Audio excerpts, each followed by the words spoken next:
So what a turnout, eh? Pretty amazing.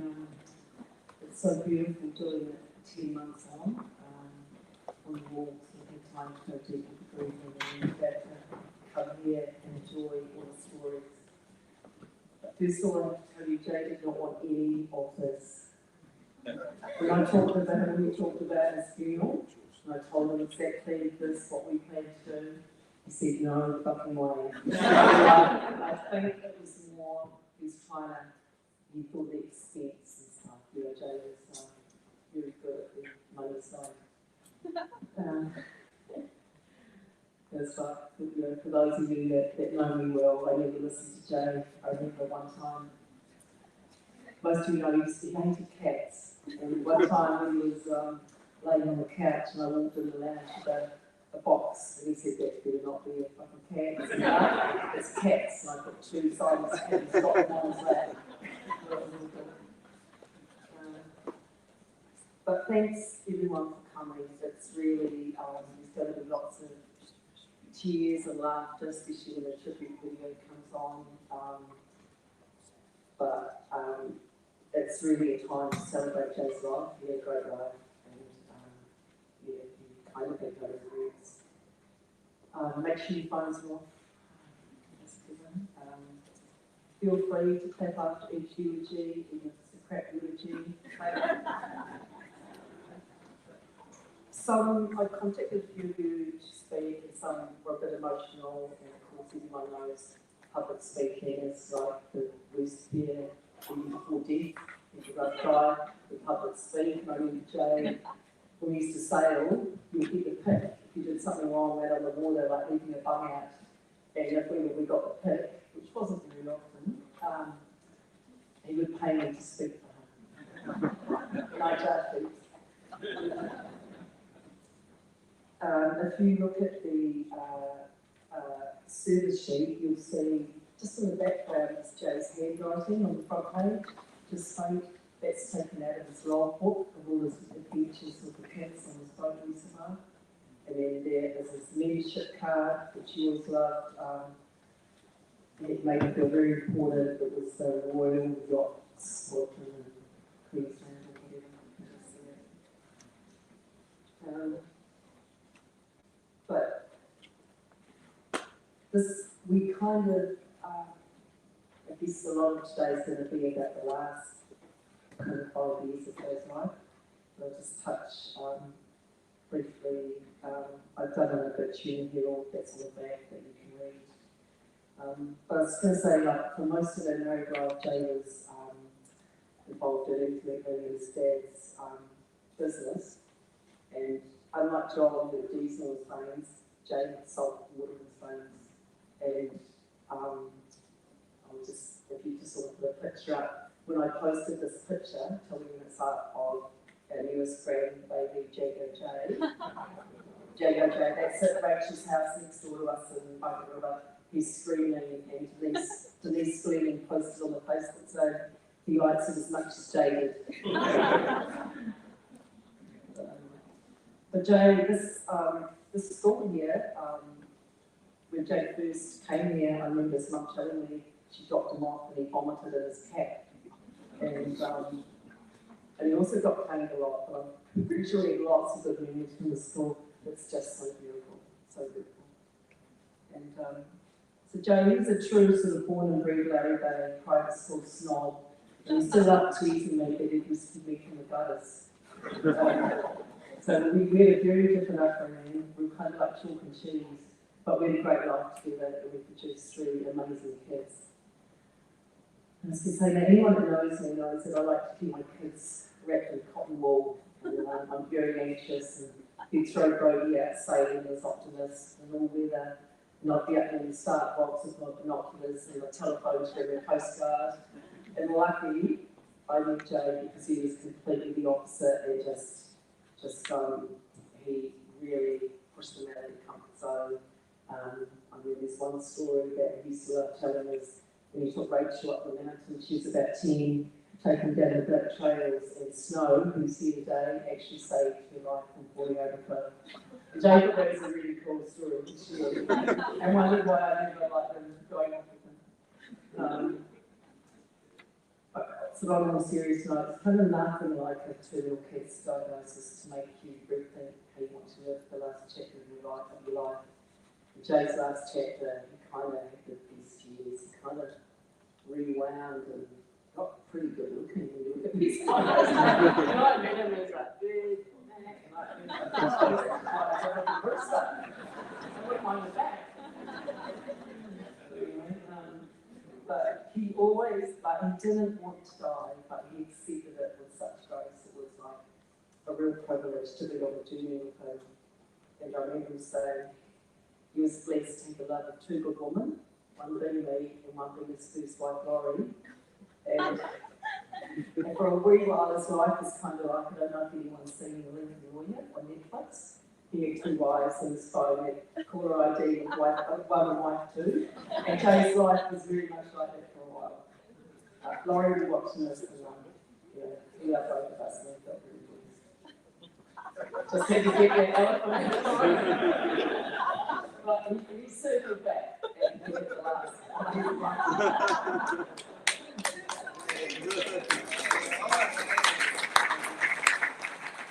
But he, and as well as being blessed with two great women, which we are, he had, he always said he didn't want children, and he actually didn't. He always told everybody that I tricked him, and I did. But he loved him, and he loved him. He was quite hard on him, but he was a great dad. And in his last, weeks, I guess, because he was really well until the end. Like, no one could believe he was dying because his energetic body and his spirit was like, even the day before he died, the hospice nurse couldn't believe it when he'd say that he passed. And the care, he used to send me messages like the care that the kids gave was just like the love he felt from everybody. And it's kind of amazing, like when he was well, he'd be like, you have to wipe my ass, put a bullet in the head, give him a bullet.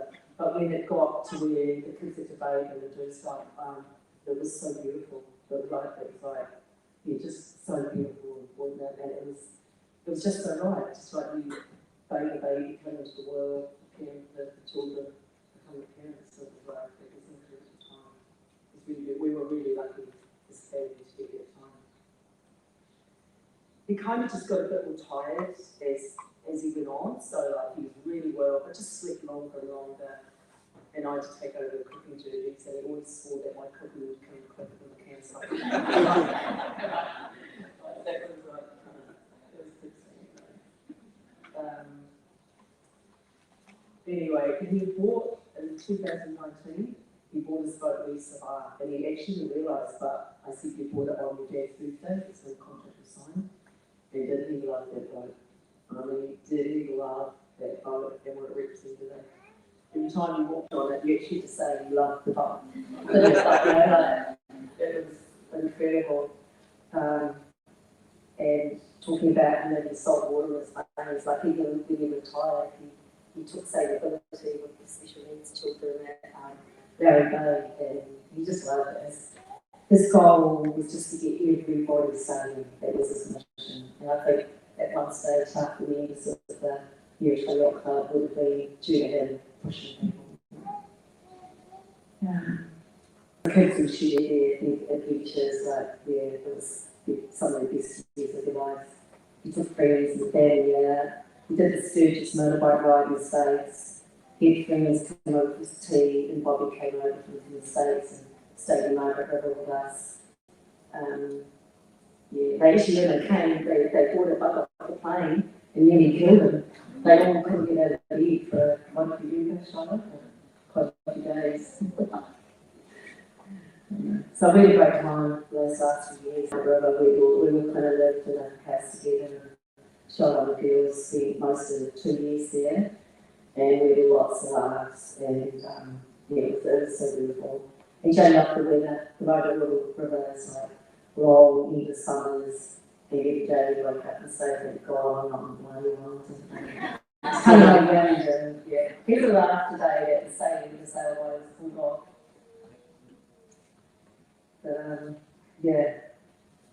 And then, yeah, there's no focus around that, and, yeah. But anyway, we talk about keeping a sense of humour right to the end. And I remember a few weeks before he died, I'd asked him, spending a lot of time in hospital with blood transfusions and things, and I asked if he wanted to write a memory book. It's a service at the hospice office. You write your life story down, because he had lots of time, and we thought it's probably better watching Trump on his phone. But he said no, he didn't want to do it. And one night, the hospice had sent us the questions, and Shiloh asked him the first question, which was, how did you feel when your firstborn child was born and you held him in your arms? And he looked you straight in the eyes and said, disappointed.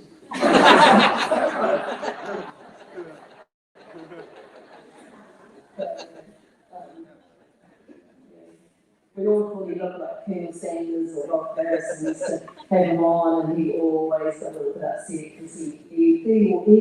And then when we were in someone in the months, he looked like Richard Branson, and that was like Hitler.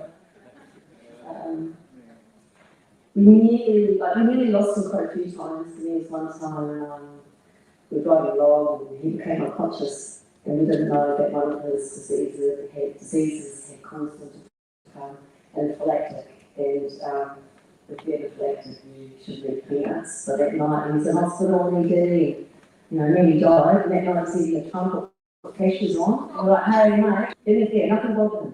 He didn't care about any treatments, even about dying. He was very pragmatic. He just moved forward, never dwelled on the past, and that set him in such good stead for his innocence. He was amazing. When the other time we ended up in hospital with double pneumonia, oxygen mask on, couldn't breathe, and all he was worried about, my son was like giving everyone his passwords to his bank accounts, getting all that money out of the kids' accounts so that there's no debt to us. And he literally was dying, he was scared. But he came back. He was like a cat with 9 lives. But he was a great husband and a great father and a great dad. And he's a friend to so many. He's a massive hole in their lives that we're all still trying to navigate. And he wasn't religious, certain glory is waiting in heaven with the roast for him. So thank you for that. And that is. Well.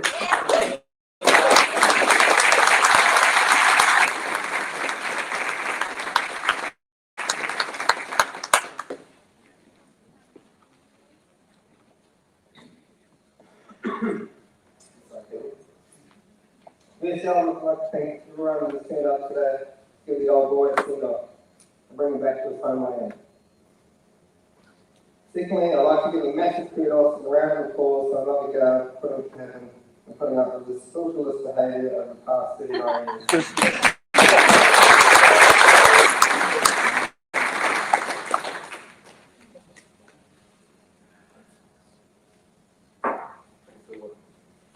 Now, Jay McJorrow, the man, the myth, the legend, or so he would tell us daily. I'm very proud to be standing here as his son and his best friend. Jay's advice, though sometimes more a demand, is a currency that cannot be bought. Jay taught me to think of it. I was fortunate enough to spend a lot of time with Jay over the past 6 years and have many stories. One that shines the brightest and always makes me laugh is our first offshore sailing voyage. Jay turned his dream of living on a yacht into his reality, which my family got to all experience. We shopped around the east coast of Australia until we found a beautiful 44-foot bedded tow by the name of Wee Sabar in Sydney. With next to no knowledge of offshore sailing, I brought flights from Byron Bay to Sydney, with the goal of transporting the yacht across harbour, roughly a 5-day voyage. With the aging process, Jay's ability to read weather forecasts had also deteriorated. We arrived in Sydney late at night, wind flowing 30 knots, but both Rachel and myself were well on time limit. So without much thought, we put on our harnesses, fired up the engine, turned the nav lights on and headed out to sea. Jay hired a bloke called Graham to help us with the voyage. As in the harbour, we had a radio call saying that all port exits and entries along the whole east coast are closed. We are now forecast for 5 to 6 metres swell and 50 knots or 100-kilometre winds. Forecast. This forecast was accurate. With waves crashing over the boat, we had the motor running and keep sail up to keep small amount of stability. We had no other choice but to head out deep to avoid crashing waves in the shallow waters. We initially took 4-hour shifts, Jay and Graham, Rachel and myself. We survived the first shift with some heavy knots. The second shift was not so successful. It was 5 a.m. The wind had settled to around 25 knots. Rachel and I were on shift and on the magic. Surrounded by whales and a mystic sunrise, everything seemed great. I was following a line on our chart that I thought was the coordinates. But later found out that it was the longitudinal line. Rachel and I saw this massive wave crashing over a reef, Port Stevens, which unknown to us had taken many a vessel in sailing. I didn't want to wake up Jay and mesmerised by the whales continued on our coordinates. We survived, seemed to be getting closer and closer to the reef, drawn in by the currents and the tides. Fear started to build. The last straw was when a whale swam directly in front of our boat. This was a sign to Rachel that we had to drag the old way up. Jay and Graham came upstairs and saw the position we were in, and hastily, with anger and fear on their faces, tacked the boat back out to sea and then spent the next 2 hours lecturing us on how. The next night, full of confidence, we had changed to 2-hour individual shifts. 2 a.m. rolls around, Jay comes up for his shift, seeing me with 2 harnesses tied to each side of the boat, making a sort of weird panic, only to see me asleep in the wheel. Jay holding back his hand there, calmly told me to get off the effing boat and get off to the effing bed, you dickhead. Now 2 fails down, third had to emerge. As we lived in a harness by myself, back on shift with Jay asleep, I went downstairs to use the bathroom. Unknown to me, the harness strap knocked the shower on, and I went back up and watched Rachel. 2 hours later, Rachel went downstairs and quickly came back up, white in the face, saying the boat was plugged from the shower. Not wanting Jay to throw me overboard, I sprang into action, frantically using pots and towels to get water out of the cabin before he awoke. Thankfully, about 30 minutes later, I managed to get the water out and no one wanted Rachel. If she says anything, I'm going to kill her. Jay gets up and goes to make coffee. But no water comes out the tap. Jay, now white, knowing we still had day of sailing, getting cross out of port, was scratching his head. We also wanted to ensure a cough was open because the report was still closed. Questioning his memory whether he had filled up both water tanks. I had one option left. All I could do was gaslight Jay. I said, I don't remember you filling up both tanks, Jay. It's not very on your part, man. We finally landed the cost and docked the boat. As soon as we tied off, I told Jay the truth and quickly jumped off the boat and ran as close as possible until we had cleared and on track. This is just one of many different sailing journeys we took on. Stories and experiences that have driven into our blood, adventure over fear, and life skills over procrastination. Jay, I'll never forget you. You'll always be a tear in my eye during times of isolation. Then you're ongoing the courage of my life. From the words of my nieces, Jada and Sol, thanks for being a legend, you old boomer prick. Thank you.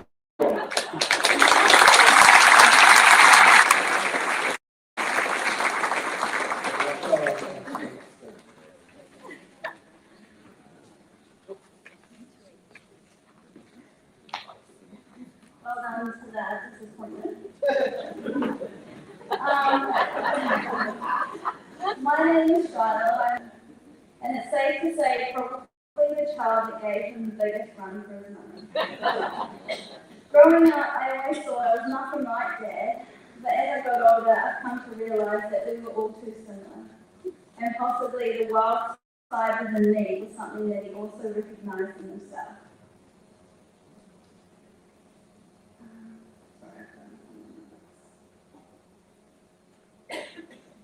To be fair, I was really only naughty for the first few teenage years up until I did my parents' at teen mum. As my dad would say, everything always works out. And that's exactly how it goes. He ended up being given his two of the best mates as granddaughters. The three of them together was a gang that was not to be messed with. He taught them many things such as how to chop kindling, how to swear like pirates and how to sail the seven seas, how to cheat very well at cards, make a gravy from scratch, and use a pocket knife, and how to tell a real story, my story. Not one that comes from pages, but one spoken about and made up, where everyone is roaring with laughter and tucked under Granddad's arms and big belly, with the occasional scream of, "Granddad, you can't say that!" Some of the stories consisted of a possum called One-Eye Jack, who later on had a cousin called One-Eye Jack. You can only imagine what these possums got up to with my dad being in the narrator. We were extremely fortunate as children and growing up to play every sport under the sun, especially if it involved the water. We grew up sailing, surfing, water skiing and snowboarding. Dad was pretty funny. He was pretty tough and you weren't to be a big girl with flowers. And you had to give everything a go. If Dad was behind the wheel of the boat and you were in the biscuit, God help you. You had to hang on as if your life depended on it, which it low-key did. I felt Dad used this as a character building technique.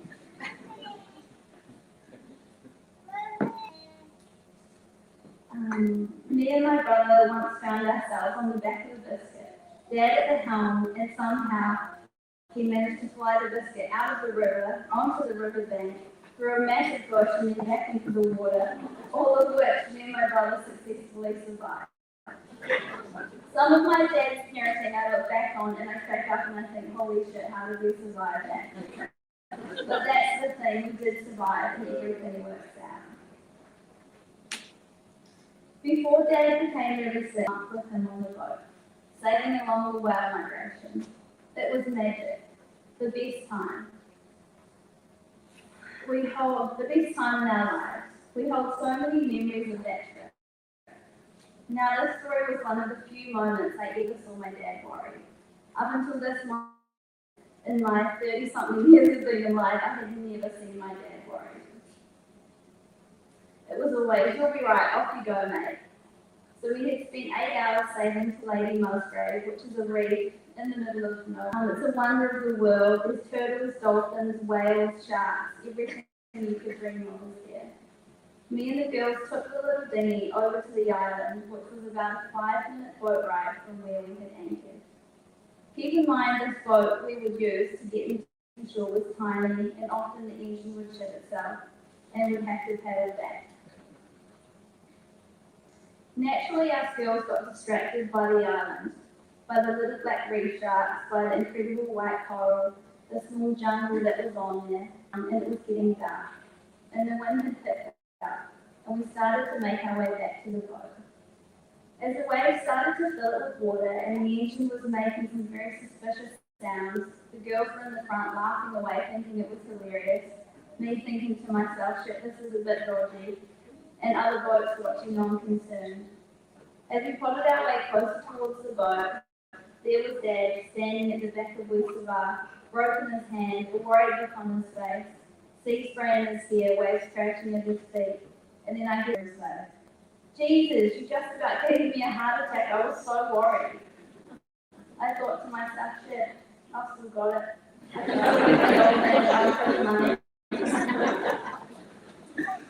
We spent that month laughing until tears were streaming down our faces, eating the most amazing meals, swimming in the most beautiful seas, playing cards at night while mother whales sang their babies to sleep as the sounds echoed through the hull of the boat. Doing things like waiting till Dad was asleep to use all the water on the boat crash, or that my favourite was when the girls would get in the dinghy when Dad was asleep and drive laps around the boat so that the waves would wake him up. Because what else do you do when the life of the party is asleep?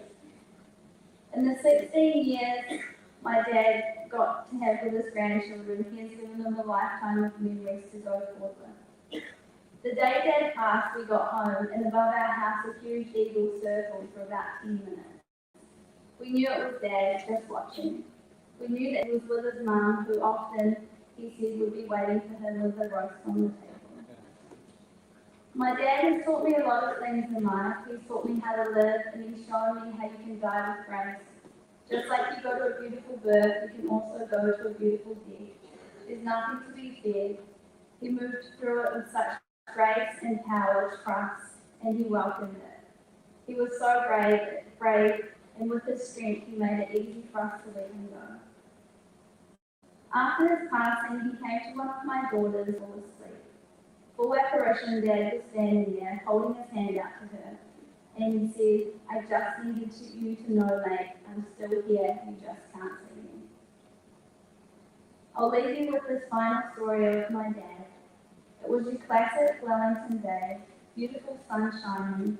I was out on my little boat at Maritime Yacht Club. I would have been about 10. Mum and Dad were in their sunburst, some were on the race course. When out of nowhere, a huge southerly storm came in. No one knew it was coming. They will remember this story.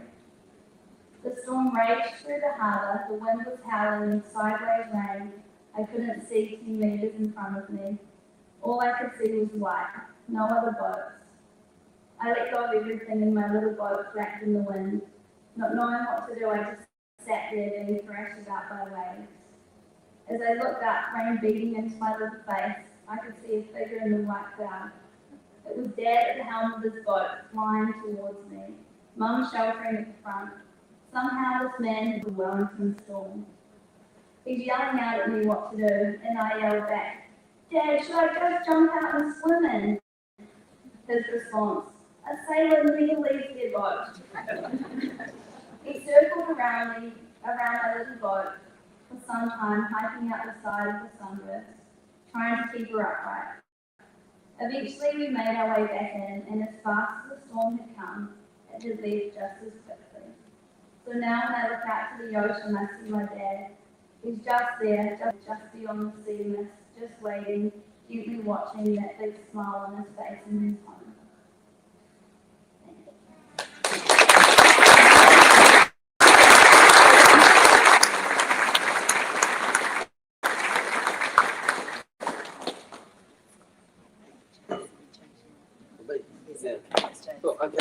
And after that, because I successfully made my daughter cry. So Uncle Scott's going to go. Hey everyone, thanks. Bro, you drink it. I wouldn't have my cup now. Yeah. That's his cup.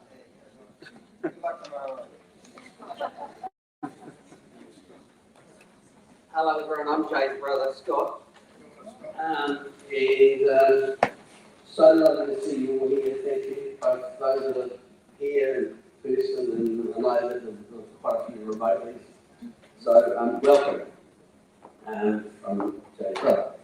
So I'm going to read this. So once upon a time, March the 23rd, 1953, the galaxy started in that era was, and forever will be, a baby was born, a baby boy. Christened J. John McJorrow, he wasn't the product of a natural conception. That was our sacred system victory. The right years later, forever reside as the apple of Dad's eye. Nonetheless, Jay was a genuine firstborn fruit of their father's loins. The trigger for whatever strongly fermented the fruit Dad drank before, during, and after Jay's birth.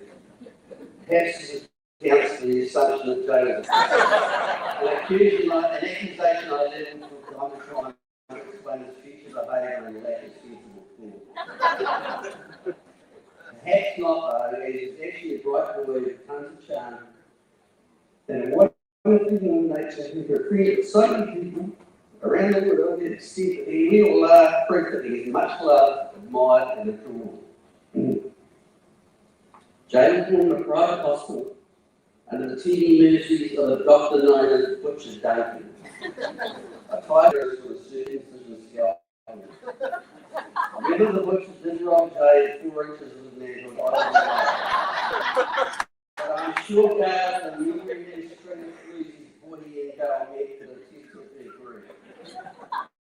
What I do know is all my accusations of little humor as I always had to run like hell.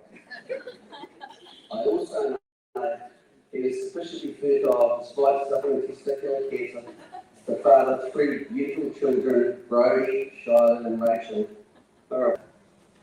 In later life, being a lucky genetic match, I often provide the kidney drain loss to different out of cancer and bone marrow to help with his muscle condition.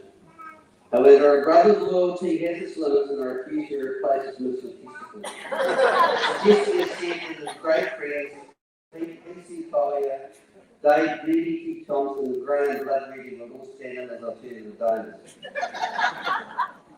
Because such was their love for Jay, all you had to do was ask and he would have not one you know. Because that's the thing about Jay. He loved to love and he loved to be loved. Which is both respects, yes, magnificently. He always gave so much and what he gave was always good. Sincerity, they say, is the most persuasive of all qualities, and if you can learn how to fake it, you really got it made. Jay can eat the fake it. What you heard was what he needed every single time. Some of that this angle never lasted. He was sincere when he declined my kidney and bone marrow because I really wouldn't help. He was equally sincere when he said PCs, dirty teeth, and bloods replacing testicles were never in contention given where they'd probably been. On this, he probably had a point. Life growing up in Larrigate was a village, sandwiches we were between the Burkes on the left and the Davisons on the right. Pete Burke, my dearest oldest childhood friend, was also a fellow victim of the pranks played at our expense by Davo Davison. That Davo flew down here to be with us as further evidence that there is no escaping the attraction of Jay. Nor was any escape to Pete and I when the toffees out from Mendes gave us proved to be filled with soap. We should have later known. But the light in Jay and Davo's faces was only exceeded by the deep of their laughter and the delicious coffee turned to frothing bubbles and a foul taste came away. Revenge always came at a price for me. Starting with say, insisted that I ride on the handlebars of his bike without brakes down the thin drive which exceeded 40 degrees.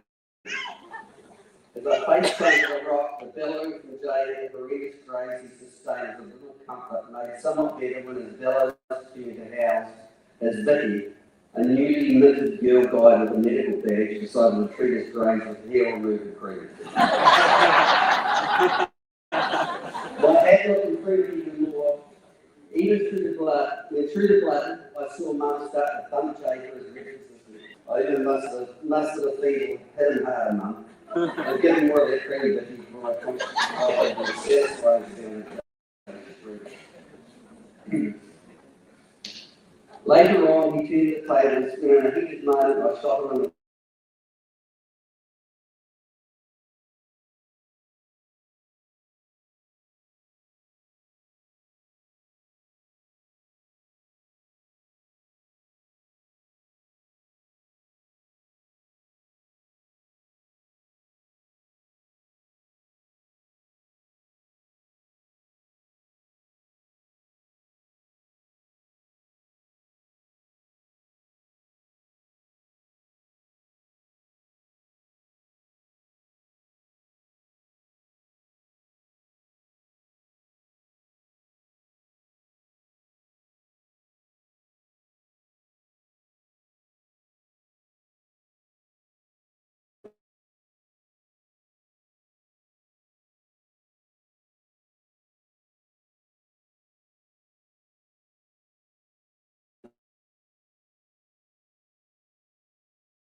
word was a singular person I've ever met anybody like him before or since.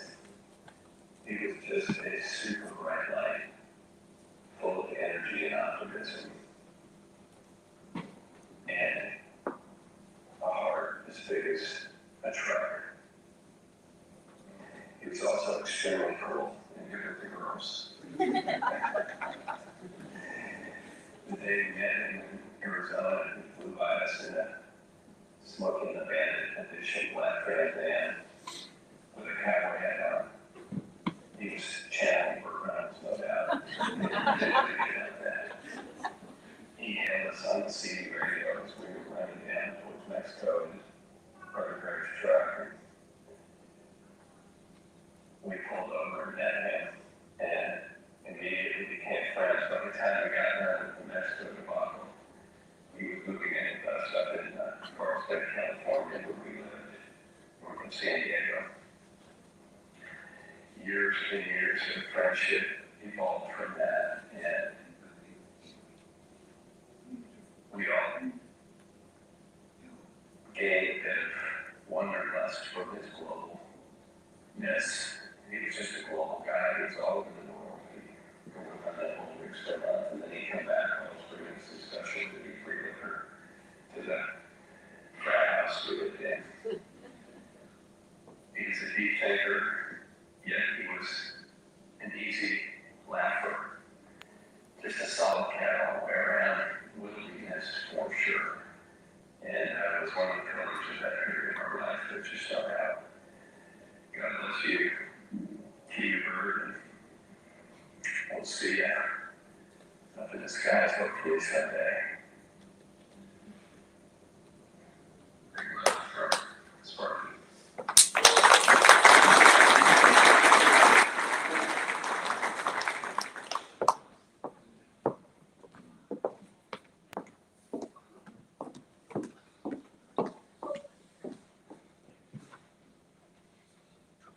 I would just like to thank everybody for coming today and celebrating my granddad's life.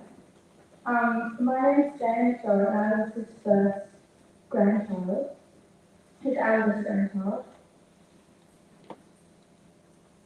Granddad always used to say that I'd be the first crying at his funeral. I always denied it, but I was just crying 5 minutes ago. I was definitely his favourite grandchild. I would just like to say that. There were way too many short stories that I could share, so it was very hard to put everything in a 10-minute speech.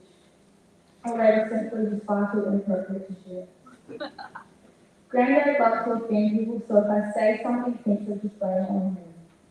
I think me and Sol were the only two people he had no filters with. He gave us some of the best nicknames ever, so all the boomers just closed their ears for 1 second. He called us nicknames like lesbians, turkeys, or my personal favourite was when he called my grandma mummy or crap.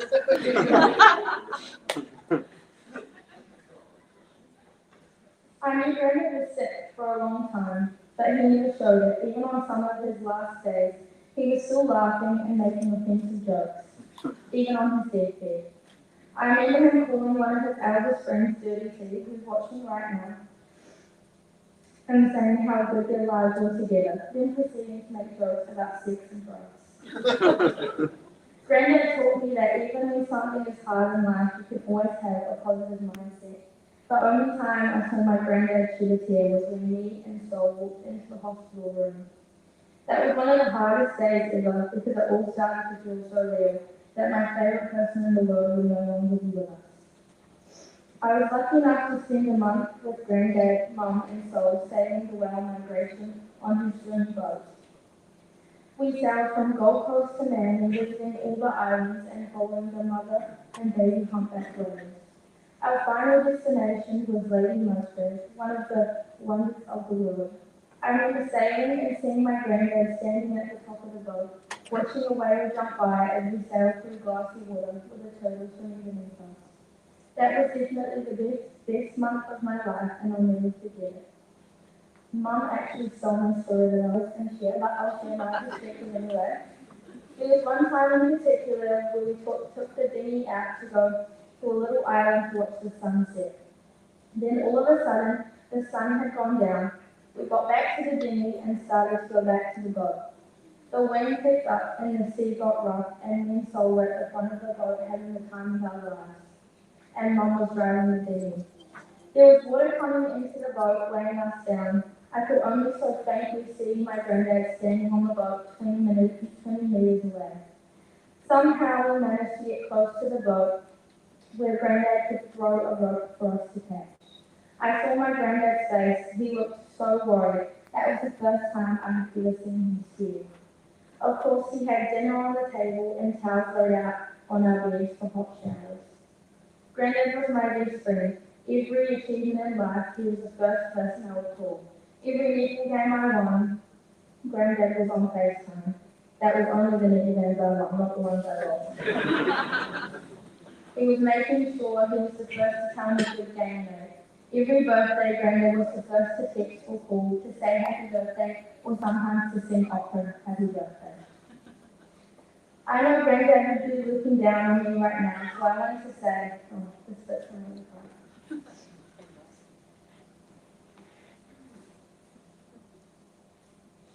I know he'd be looking down on me right now, so I'd like to say, thanks for being my best friend. Oh yeah. He was definitely right about me crying. Thanks for being my best friend. And all our gestures together, I'm never gonna forget all the love we had.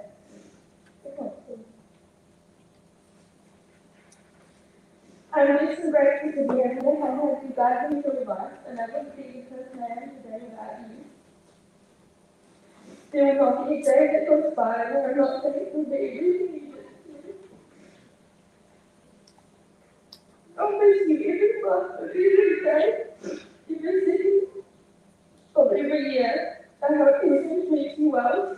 I love you always very much to the last. They'll sing.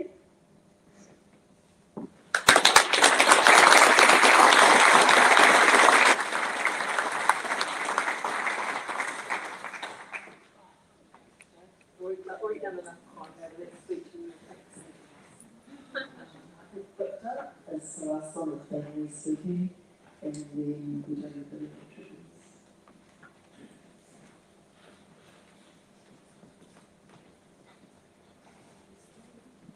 Thank you, God. Jane and I have been friends forever, or mates.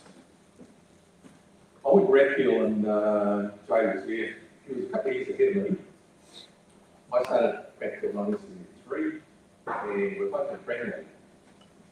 Jane being a couple of years ahead of me was like a big brother, which is great actually. You get thrown into these boarding schools and you feel a bit intimidated. But having Jane there is just awesome. And I was going to say, we've been mates ever since. Had a lot of good times too. First of all, what I was going to say is, Jane and I married two sisters. And I think we actually tapped pretty well. One thing I was going to say is, I've had to be talking to Jane when I'd say, thank you to both of us, not both those girls for putting up with us. We've done pretty well, but most of the time, I'm sure both of you did it from practice and it wasn't mine, but yeah, so thank you very much.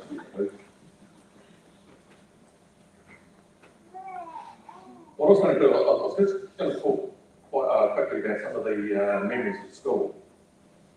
We had a lot of good times at school, and we had a lot of good memories afterwards as well, but one of my first memories was the first weekend we were at school, and the headmaster, he was pretty staunch, and we had to do chores around the school. I remember standing outside the classrooms with Jay, and the whole of us there, and the headmaster, he was handing us out all the jobs and that, and he says, McJorrow, you can weed this garden here. Now, the headmaster spent quite a bit of time during the Christmas holidays planting it out, and it looked great too, it had a few weeds in it. So he says to Jay, all over tasks and that. I had a clue what he gave me to do, but I vividly remember what Jay had to do. And the headmaster took off and he came back a while later and went down to see what Jay had done. Now, this garden, there wasn't a dead thing left in it.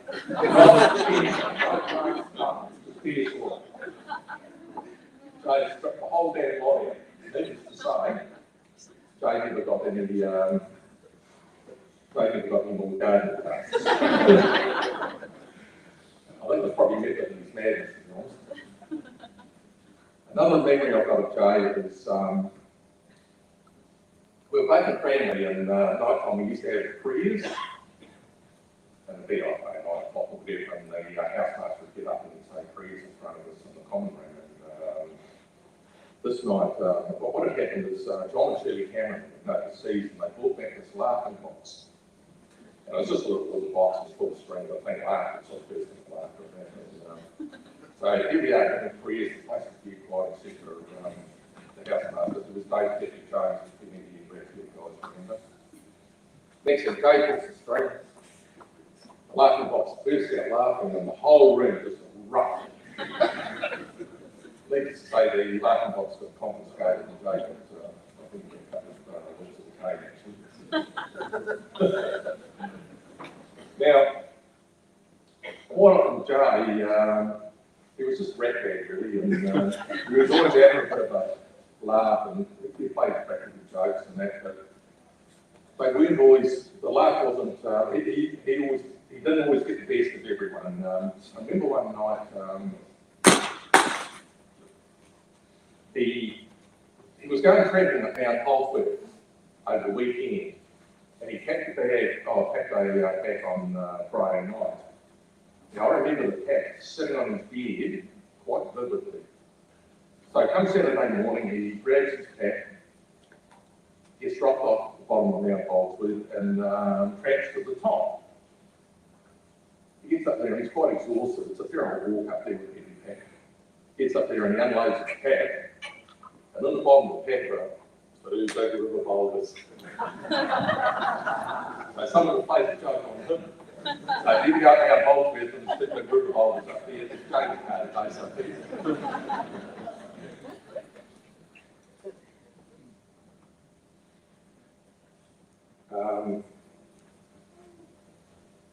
Another thing that I remember quite vividly was at school there used to be cooks in the cookhouse of that, and more often they were Samoans, and one of them was married to a guy who ended up in the garden.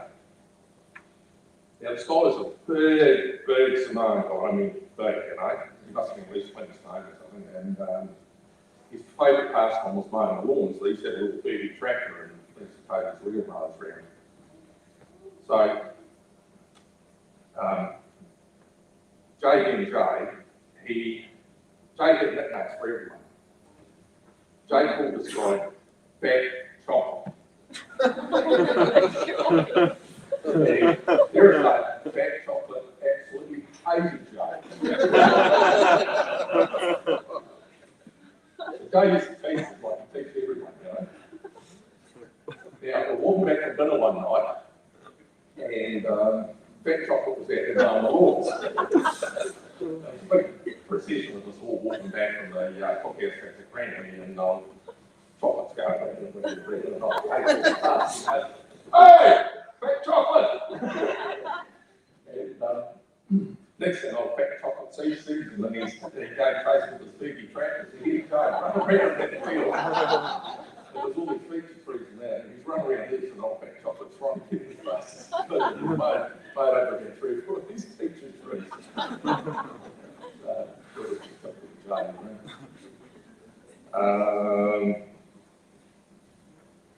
Another thing that sort of came to mind is when we left school, we used to do quite a bit of water skiing, and quite often it was at Maori Bay.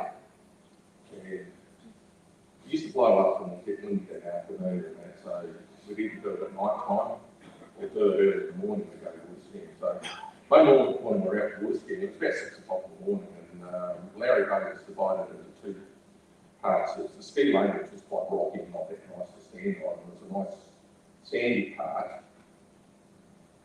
that we weren't allowed to ski on. So early this morning, 6 o'clock, we were out there with these 2 boats that was noisy as hell, waking everyone up. And we were skiing there, but the warden lived on the corner of Chedger Road. So he comes down the beach and bails us all up and what you guys were going to harbour race. So there was Jay, Stein, and me. So this day we turned up to harbour last night, I think we had this at 7:30 in the morning. And we were sitting south and we were really in trouble here. So 7:30 we go and see the harbour last night, we pulled in and sit down in front of him. He's a big burly guy and he looks at the three of us and says, "What have you boys done?"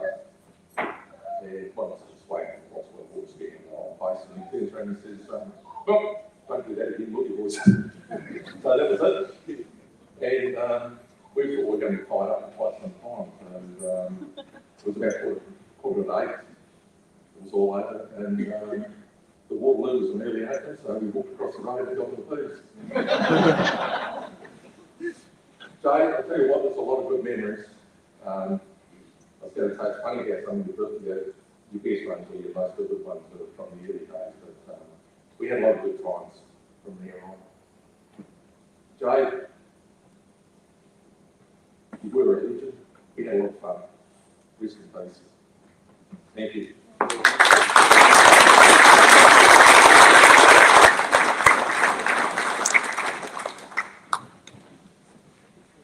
Now, it's the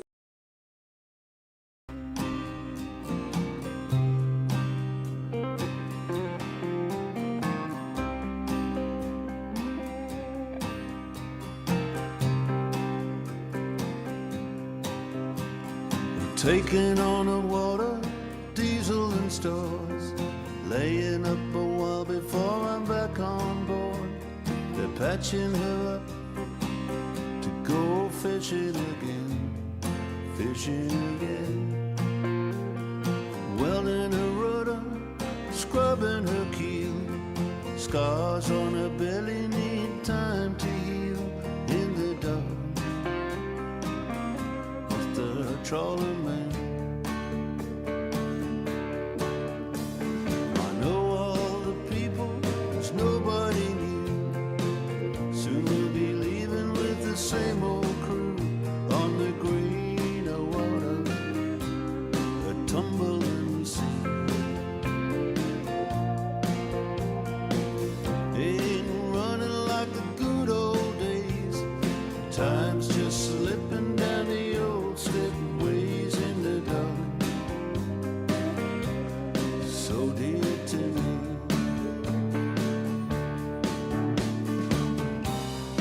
Dark as the night, and I need a guiding light to keep me from foundering on the rocks. My only prayer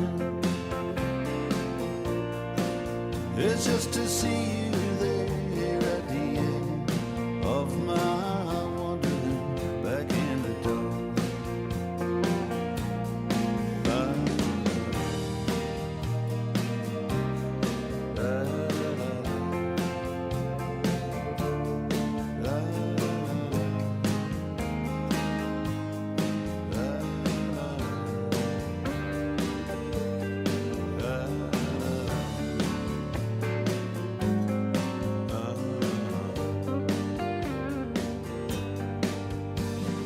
I could use a layoff, getting my strength back, but there's a loan to pay off and a few skipjacks, so it's a turn around back in the southerly wind.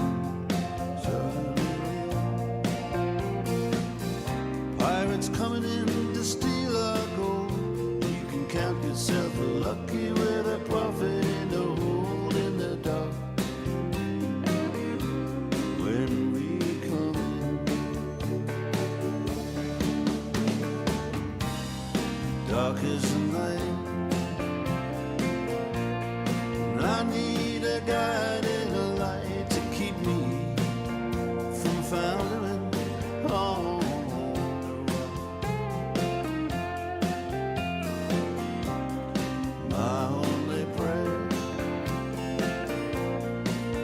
just to see you there at the end of my wandering back in the dark.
Nibbling on sponge cake,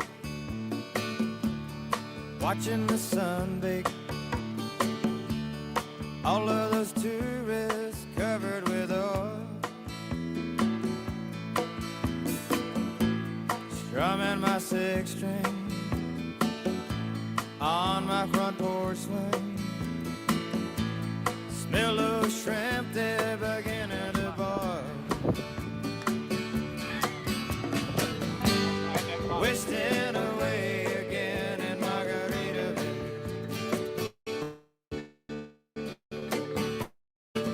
searching for my lost sugar or salt. Some people claim that there's a woman to blame, but I know it's nobody's fault. Don't know the reason, stayed here all season. Nothing to show but this brand new tattoo. But it's a real beauty, a Mexican cutie. How it got here, I haven't a clue. Wasting away again in Margaritaville, searching for my lost sugar or salt. Some people claim that there's a woman to blame. Now I think, hell, it could be my fault.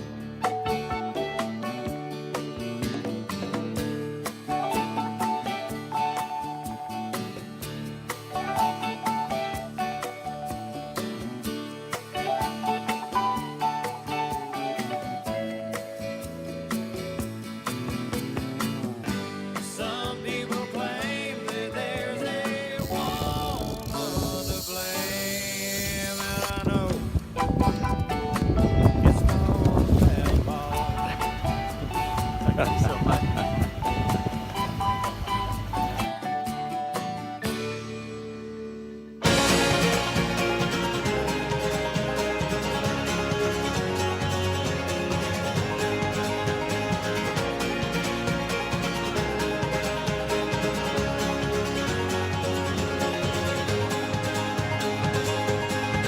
Well, I came home like a stone, and I fell heavy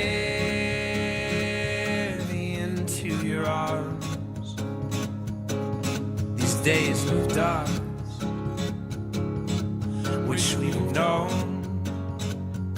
will blow away with this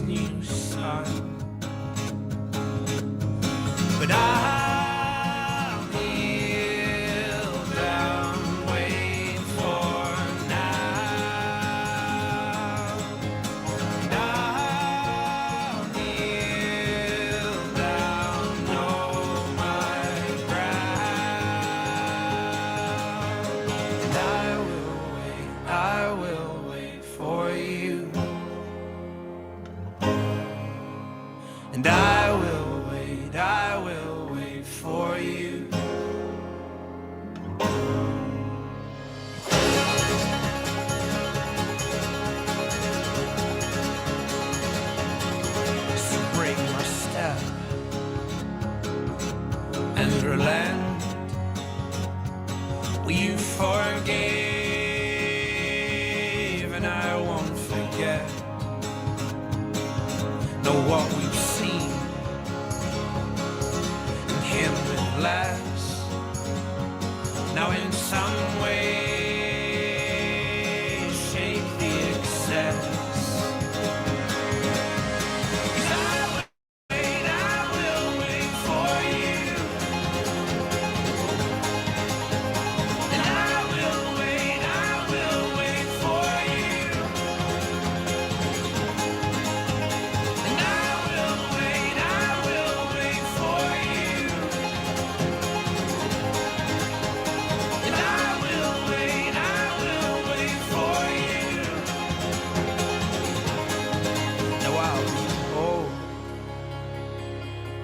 As well as strong, and use my head alongside my heart. So tame my flesh and fix my eyes. A tethered mind freed from the lies. And I'll kneel down, wait for now. I'll kneel down, know my ground.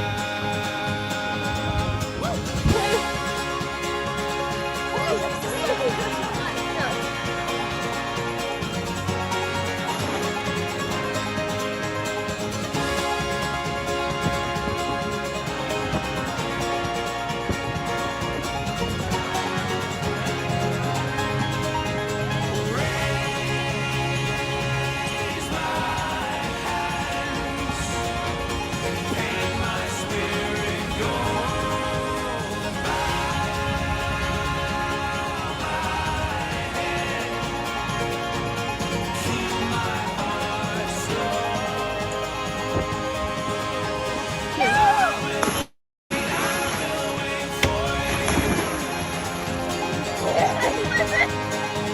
Were you able to get down? Were you able to get down?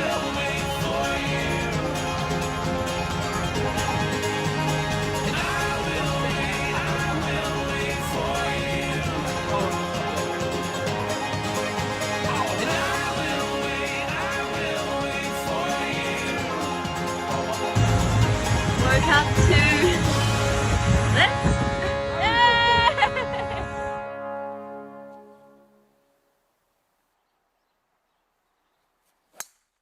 Oh yeah. Look at that. Come to my fucking bunset.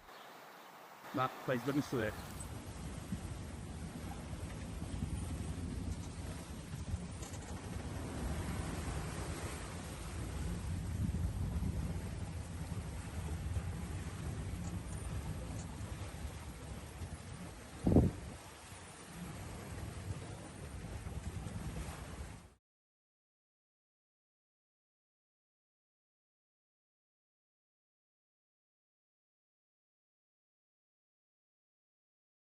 You everything I know.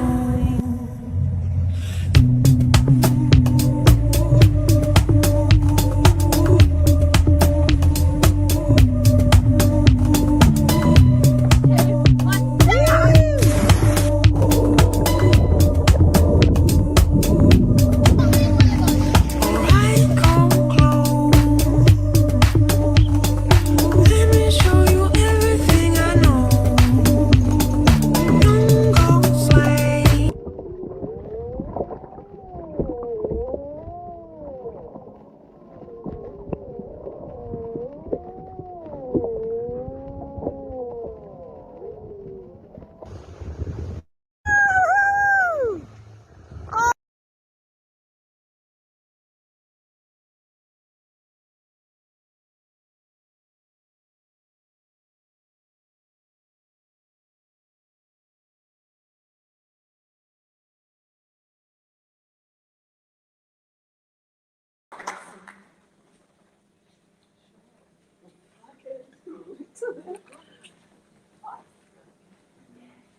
I know I'm just going to move Papa, here at Charlotte, some shoots one.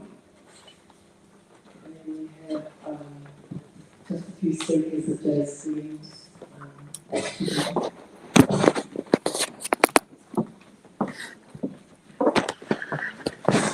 This song is one that Dad used to play with the girls. We all jump in the car and everyone would be singing, singing.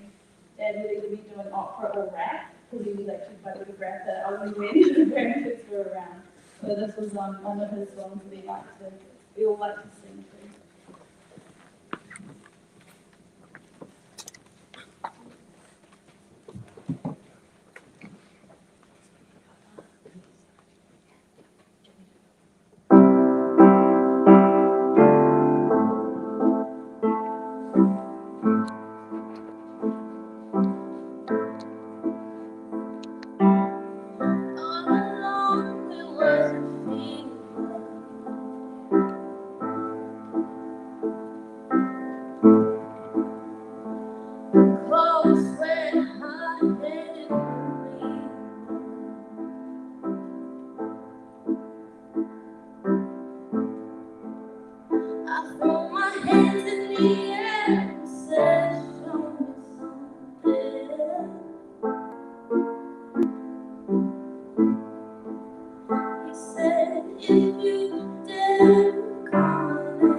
It's not just something you take, just give it.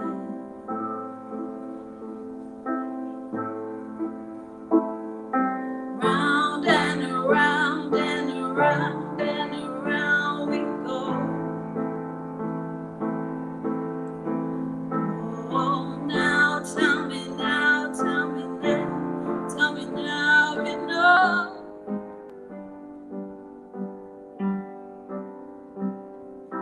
Really sure how to feel about it. Something in the way you move makes me feel like I can't live without you. And it takes me all the way. I want you to stay.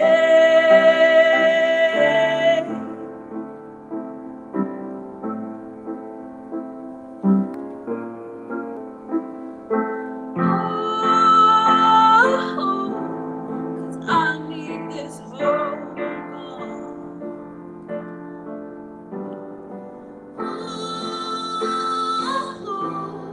The reason I hold on.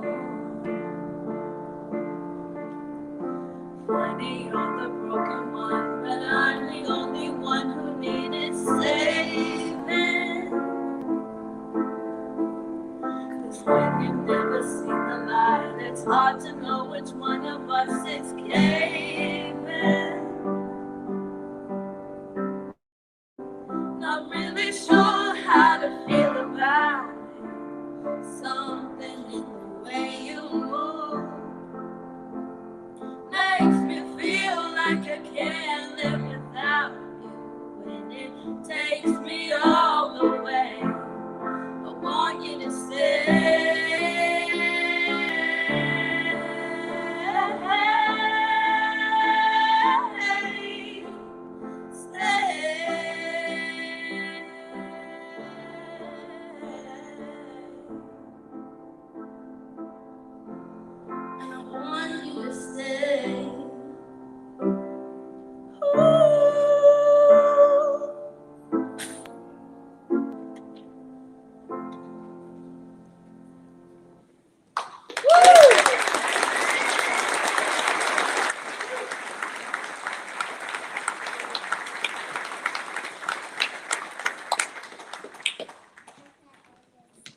Thanks, John. It's sort of all of Joe's streams and mistakes and do all those famous people on recording and report signing up. We are available.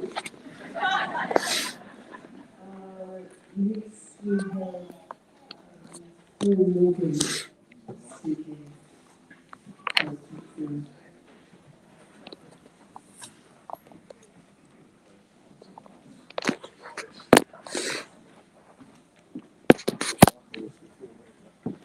Oh, sorry, we've all got out of order, but that's all right.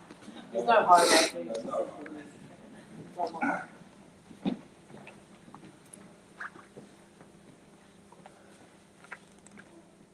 Children will pass out.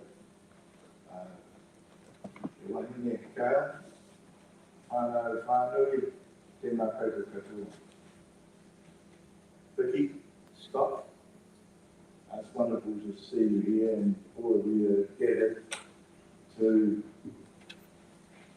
remember Jay and share in his wonderful journey of life.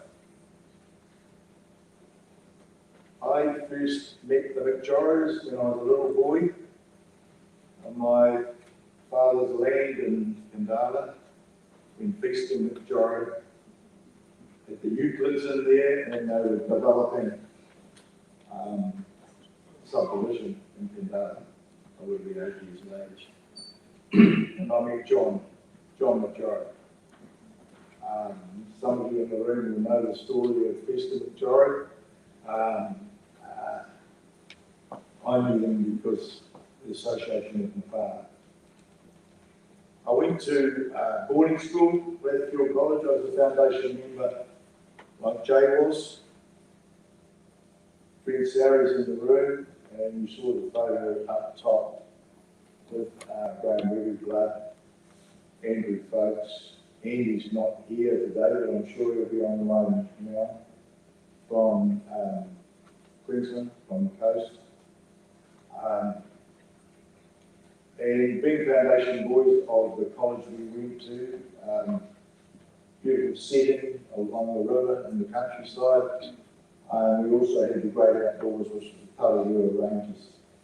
And we had the opportunity to tramp and go to the mountains, build canoes, and be on the water. And unfortunately or fortunately, we had a headmaster that required us to not only do our academic studies, which Jay wasn't great at, but we had to do the schools program, and of course we built the school, literally, either through the reality of being disciplined and carrying boulders. And I'd have to say Jay was fairly frequently in the disciplinary aspect of building the school, and there was a few of us like that because we got up to a lot of trouble. And there was more Jay and a number of our interested in being pranksters, being humorous with the teachers who didn't appreciate our humour, and the likes. So we were brought up in that environment and we got to know each other, but it was interesting because we talk about Jay. Well, I'd have to say to you, some of Jay's wonderful traits really absolutely came from his father and mother. John and Gloria were exceptional people, incredibly hospitable, incredibly generous, but very open, communicative people. And of my generation, we talked to them a lot about much subject matter. There's nothing really hidden, and that clearly that flowed into Jay with his open personality. Great humorous character, a very honest, hard-working man. So during college, and Victor was talking about it, we, living in Narrow Bay, the Webbies were along the road. I lived over on the other side of the harbour, and we had another mate, Lindsay Watts, and we were fortunate young men because often our parents were away, and often we lived at home and had a lot of parties and a lot of fun, and we grew up together, basically my one home to the other. we spent a lot of time in the Webbies, and Jay and I, we go backwards and forwards. And with the, next to the water, obviously we were out on the water, and Jay had a passion for the water and a closeness to the water. So we learned to dive, we fished together, and we sailed, and we were just out there enjoying the ocean. It was deeply inside Jay. You know, the comments we made that he didn't have any religious background, it's true, but I can tell you this, he had a deep wairua as a man. And in my life and experience with Jay, he would talk about a lot of things that he wouldn't necessarily talk about in a large gathering of people. But I found him over my life that we would talk about stuff. Like I had a relationship with his father and his mother, he had an amazing relationship with my mother and my father. He got a different insight into life through them. And I'm sure that helped him think about his journey and how he could share with people and be such a good man. Now, I've had a lot of experience as Jay as a teenager, and particularly his comments about our building skills, as Scott has mentioned about how we could develop our relationships with women and girlfriends and the like. And we had a lot of fun across the country. I don't know if you know, but Jay started his training in the hotels. He trained as a manager, and that meant he lived at the Heritage at Pioneer, at the Chateau, and us boys were fortunate enough to join him frequently at these wonderful tourism spots in our country. So that built our relationship with our country, and we got up to a lot of trouble in these places. And then, as we came out of school, and we won't get into the detail of school, Jay and I actually built a home over in McJorrow. We built a teacher's house over there. And he lived at home for 6 months with us. It was a fabulous cook. We dived when we fished, and I'm telling you that if you ate at our place with Jay and my brother and him cooking, we lived like kings and queens. It was fantastic. We built a home there together, and then he started his journey with the hotel stuff, but he ended up with Hunt Petroleum. For those of you, a Penrod Drilling Company, and he was working offshore in Taranaki. And then I think we were 23, and I said to Joe, I'm going overseas. It's time we headed out of town. Do you want to come?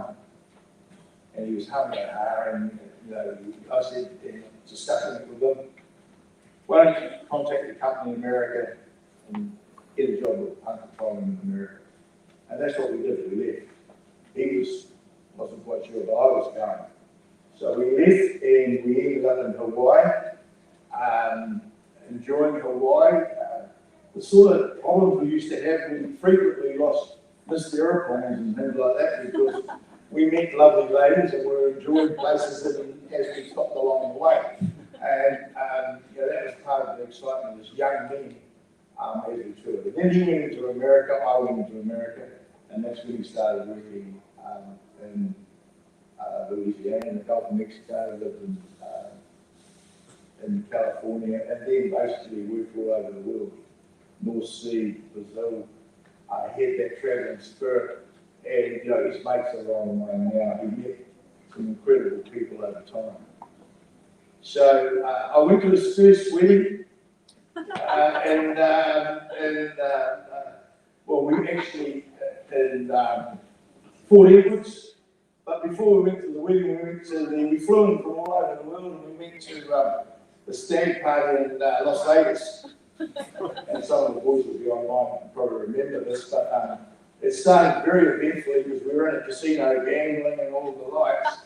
And Staying in Las Vegas? Yes, by the end of the evening, you're smart, by the end of the evening, the police had intervened because one of the American boys had been robbed by a lady operating in the casino. So we went to the wedding. There was 500 at the wedding, but it was a very unusual affair. And I said to Jay, well, why are we buying the drinks, brother? I've flown in from London, and after the first 2 hours, there's 500 people at the wedding, you know, it wasn't a Kiwi style. We had to buy our own drinks, so we piled up and we went home and we had our own party in the garage. So, look, my feelings in the young men that we're now well on, I'm the same age as Jay, he's a little bit older than me, a few months maybe, but between Brett, Barney, Graham, Ruby, the mates that grew up together and did so much together, I'm really pleased, Gary, that you could have this here and the opportunity for people to say a few words. About the spirit of Jay, we love him very much. It was difficult at the time for the family, obviously, but you know, when you have friendships and the connection, it's not quite the same if you can't ever get them like this. So I'm very proud of the family that you've taken and made the effort to bring Jay home. I know the family was there, but where I come from, and it's important that that's done. So I appreciate that very much.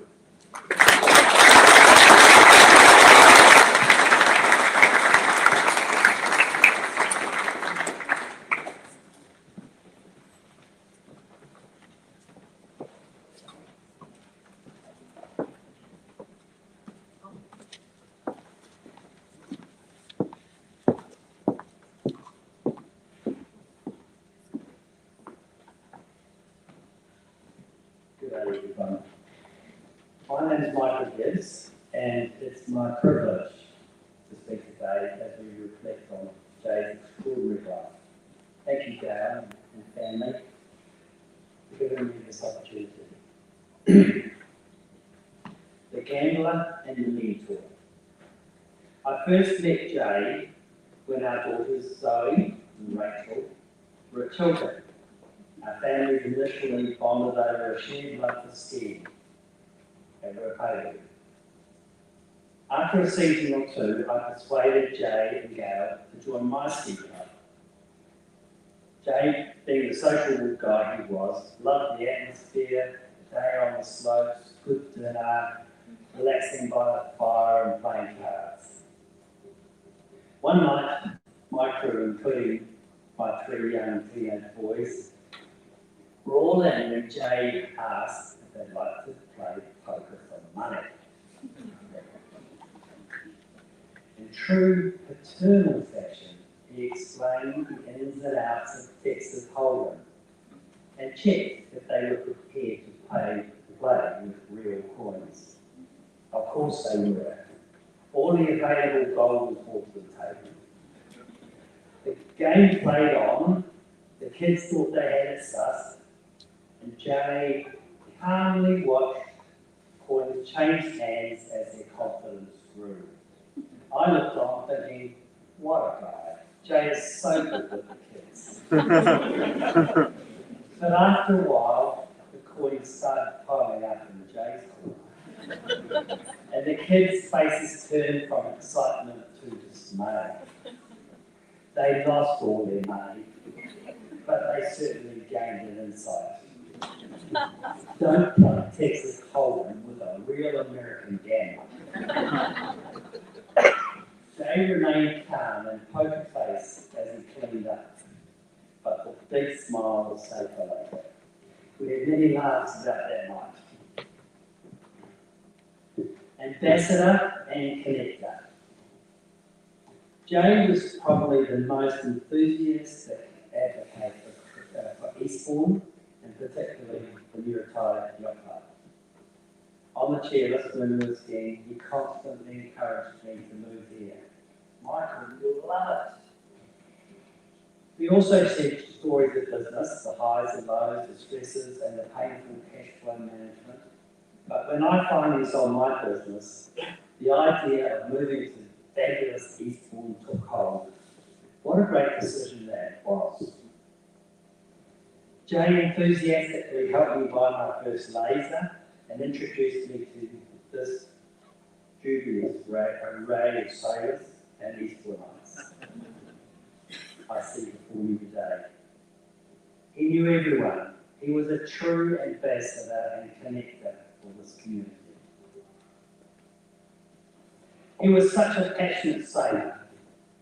Even when his health was compromised, you'd find him at NYC on Saturday morning, pushing the committee to open the race, even when the wind was 20, gusting 35, like today.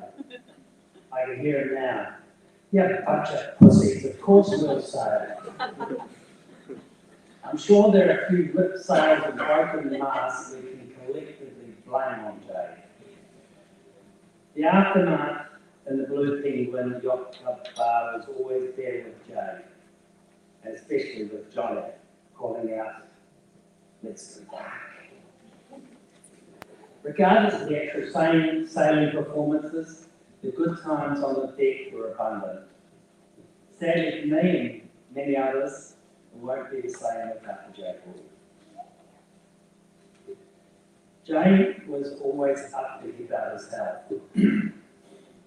You'd never know his struggles because you'd see that big smile, all teeth and white hair, and his first question was always about you, before you had a chance to ask about his latest medical update.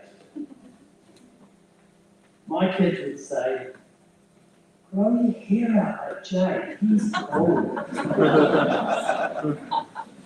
With his trendy eyewear, ranging from rap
Before I got possession, he sailed down from Mackay to Bundaberg with two young sailors who documented this trip on their popular YouTube series.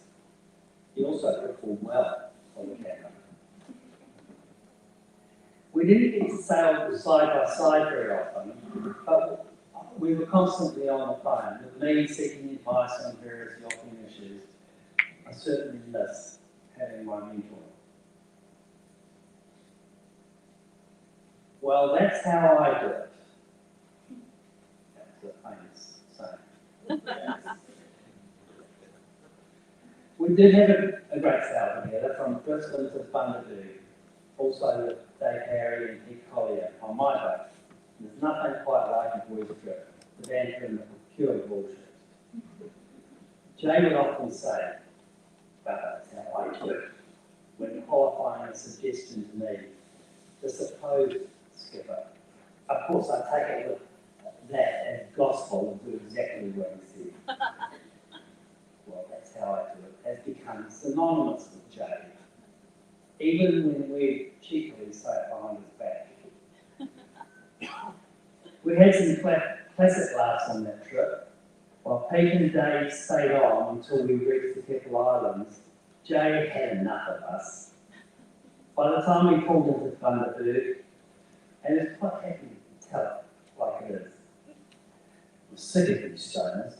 And off he went. He did things his way because that's how he did it. On subsequent sailing passages, Jay was often following us via GPS and phoning in with useful tips on how to navigate tricky paths. Knowing that his health was likely to take him a little earlier, he was incredibly deliberate about what he did with his time. The trips on Weesadar with Brodie, Rachel, and later with Shiloh, Jar, and so were a testament to his drive to make things happen. What incredible experiences he has created for his children and grandchildren. I very much value having spent so much time with Jay and both buddies at the marina. He is down more so at this time about his battles, but he was never down about it. He was staunch, particularly staunch. But he was proactive and deliberate about making the absolute most of his time on this planet. His love for his family was so obvious, and he truly did the things that mattered. The Lazarus moment. Lazarus, according to the Bible, was raised from the dead. Well, this story resembles that. Graham Webby, Jay's longtime childhood friend, and I met at Four Square close to Christmas Eve last year, talking about Jay's failing health. I texted Jay that night, and he responded with a lovely message that was so nice, a little soppy for Jay. So I thought something must be up. Given he was still texting, I contacted as many people as I could so they could also reach out to him. He must have been quite busy because several people reported very nice messages from Jay as well. A couple of days after that, Christmas Day, Graham rang me. He had news from Paul Morgan and to say that Jay had passed, which was obviously awful and sad. Graham said to keep it quiet for the moment, but I have to tell a couple of mates. It transpired after Sam Collier called Rachel, who was sitting beside Jay in bed talking to her. He had not passed. It was a case of peaceful Chinese whispers. Jay was probably having a bit of a laugh before he finally left us. I'm glad I didn't tell too many people because it was a mistake. It was just a Lazarus moment. Whether Jay orchestrated this, I can't or not. I can imagine that beaming smile right to the very end. He was a fun guy to be around, and always a good story about his crazy times, particularly those in America when he was young. He embellished stories, I'm sure, but they were very entertaining. Jay, you had a great love of life and a hearty sense of humour. You were an inspiration for many and a great friend. I value that friendship. It's been my pleasure to reflect on a few moments of your life with your friends and family here today, and particularly with Gail and Brodie, Shiloh, Jay, Sol, Rick, and particularly Jenny and Jay. Thank you, Jay, for all the good times and the memories. We miss you.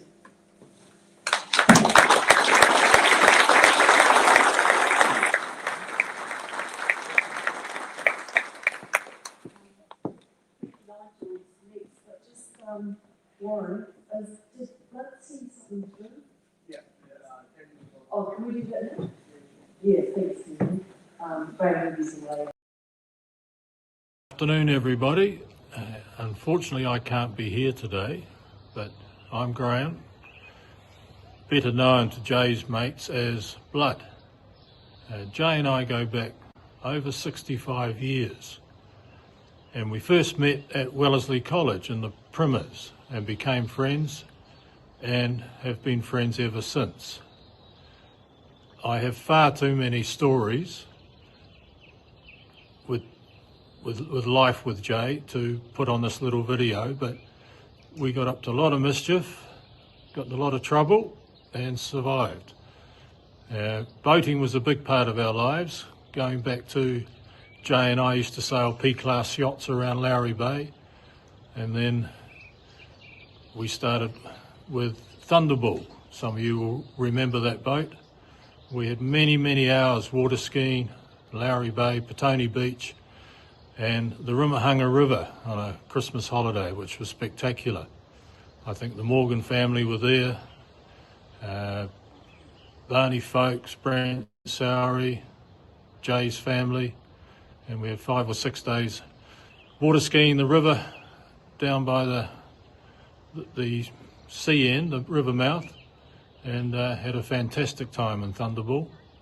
Then we moved on to the family boat of the McJorrow, Sunquest, and we'd race that boat around Mana in the Rallying Cup series back in the 70s. Not really a racing boat, but we made the most of it. And then we moved off overseas, and Jay had a boat in America called Wet and Sassy, if my memory serves me right. And we did some sailing around the San Francisco harbour many times. It was a great little boat. And then in later life, we ended up with various boats as we moved through, and Jay was quite instrumental in the purchase of Black Pearl, and we ended up living on that boat for 6 months, including the period of COVID, and we actually had quite a good time during COVID. I think we were in about 32 bubbles, but it became quite sociable down in the marina. And then Jay said to me one day, "Blood, it's too bloody cold here, I'm going to Australia." So he packed up his bag and he was off, and he bought a boat over there, Beneteau. Beautiful boat. Unfortunately, I couldn't go to Australia, it's too hot for me over there. But he spent hundreds of hours sailing up and down the east coast of Australia. The photos were fantastic. So we had many, many hours of boating pleasure. And also in that lifetime we had motorbikes as well.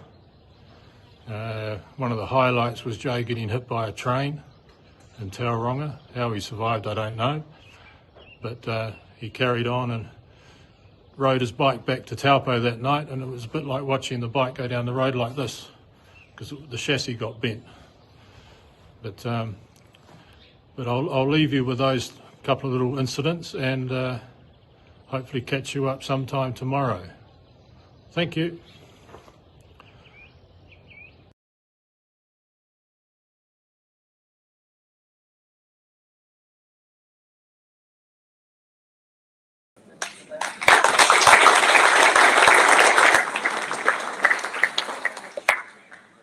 Thanks, Glenn. I'm actually going out on Monday for the living to scare Jay's ashes, just for family.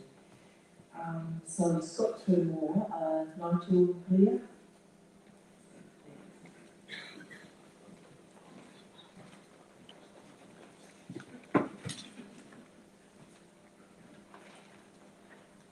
Well, I'll have to apologise in advance because I think I picked the least favourite subject of Jay's life, and that's when he was working. So,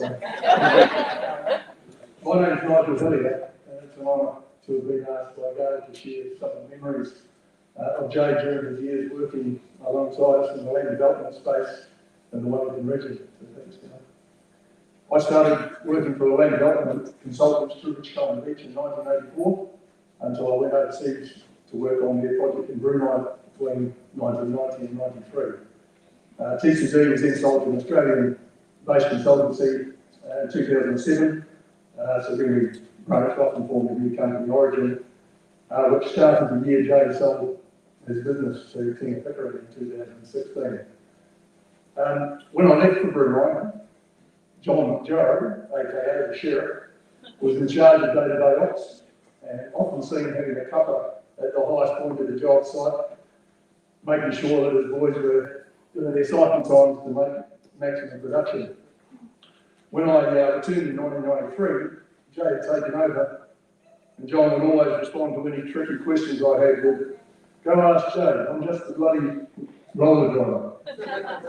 So Jay really taken on the mantra for the family business and did a great job of it. In my 40 years working as an engineer alongside earthmoving contractors, Jay was the most laid back and easygoing of all contractors. A testament borne out with some of the earlier speakers, obviously. Jay was genuinely just a bloody good Kiwi bloke. And I often thought that New Zealand was just a little bit too small for him, and that his adventurous nature would take him offshore once he arrived off his final fill site. It was often mentioned in the industry that John McJorrow should have really been called Peter Blake contracting, given Jay's preference for chatting about sailing rather than shifting dirt, wearing his tall sunglasses, with that salty blonde hair and his brick and rock and his flash decent coat with triangular tracks. He was proud of fun. But when you arrived on site, he would always jump off whatever machine he was on and come over and have a chat, mainly about family or sport, before we got into the work. Jay always took the time to try and train up some of our up-and-coming engineers, explaining to them the importance of having to use the correct testing techniques to ensure that soil test never failed. To be fair, he was one of the guys that you could go for a week without seeing him, and you know you come back and the job had been done right. So it was great. Jay always had a genuine interest in family, and would always be asking how my children were progressing in their various pursuits. Our son Daniel was a promising golfer at an early age, and when he first made his Wellington Junior Rep team, Jay asked what shoe size he had, which I thought was a bit strange. On my next site visit, he bought him a brand new pair of golf shoes to congratulate him on the selection. So it's always those small gestures that can stick in the memory for years. They do mean a lot. Jay would always have time to chat about his weekend sailing exploits, especially if he had raced against Wild Howden, who at the time was one of our company directors and a yachting legend down on the Eastbourne Harbour. Good to see you here, Walt. Always good to catch up. I think the Woodridge development at the top of Newlands was Jay's favourite site to work, given that it was a short trundle from his workshop up through the Horrocks Quarry to get to site, where he could keep an eye on his beloved Wellington Harbour and plot his next sailing out and once he moved a bit more dirt. It's probably fair to say that any job where he could see the sea was a favourite site for the same reason. My final couple with Jay was when he was working as a consultant during the earth-moving stages of transmission building. I remember him commenting he was enjoying the opportunity to give advice from his years of moving dirt in the Wellington Hills without the pressure of having to do the hard yards. And then we'd get on to chatting about sailing and golf. I think Vicky took you around a few times too, which is probably highly illegal, but who cares, right? Jay's way on the highway. It was great watching Jay's social media updates from time to time once he moved offshore, living the dream on the ocean playground that had always been a big part of his life. Rest well, Jay, and thank you for everything you did in your contracting days shaping our work and your sides and aspects. Thanks.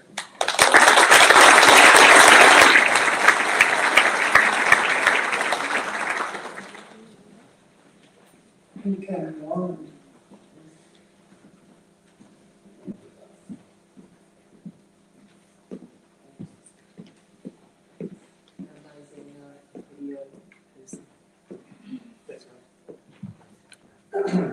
Hey, good I'm Warren, was up to Jay. Guys, and families want to give you big thanks for giving this opportunity as a few weeks ago. A good mate of mine that was lucky enough to meet later on in his life. So I first met Jay probably around 2005, 2006, down at the RSA. I think Harry introduced us. And I immediately got on really well with Jay, as everyone in this room can testify to. He's the sort of guy that just warmed to very quickly. And we found a common topic of golf. And Jay, I think, had just recently taken up the sport and caught the boat. And I'd taken up a bit of time off and playing myself because I was raising the kids. But it was then arranged that we'd set up a little bit of golfing liaison, had a ball to. And we formed a bit of a golfing cohort, and that consisted of Jay, Johnny, Tom Brody, Rosie, Mike Head, Michael Gibbs, Nick from time to time, and myself. Now, Gentleman John, we did miss. As you know, we have a nickname for most people in this circle. For example, Porthouse PPD by Dave, go to the sales. Shane Holmes, that is Michael Gibb, who was in the furniture business. Mike Chet, well, that's a speech for himself. The Shoe, Tony McMaster, who was in the shoe business. And Jay wasn't immune from this. When it came to golf, Johnny dubbed Jay Daly. John Daly. Yeah. They bear a resemblance anyway. So if you look at Jay's life in a timeline and put it into the golfing context, some of you knew Jay pretty much from the first tee. Some of you met him probably about the 5th or 6th fairway.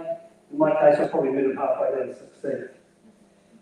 So let me paint a picture of what it might have been like, and there's a bit of creative licenses here, but this is kind of how generally our golfing days would go. So let's pick it up on the 17th. At Wainui, it's pretty easy par 4, straight drive down onto the green, easy par 4, and if you can fiddle well enough, lucky enough to get a birdie. So in this particular case, I get up and drive it, pretty nice, we'll play pretty nicely, and I come away with a birdie. Jay pars it, and there might have been a couple of bogeys by Tom, and whoever playing at that time. On to the 17th. We all played well. I got lucky training the top, but never on to the 18th, sorry.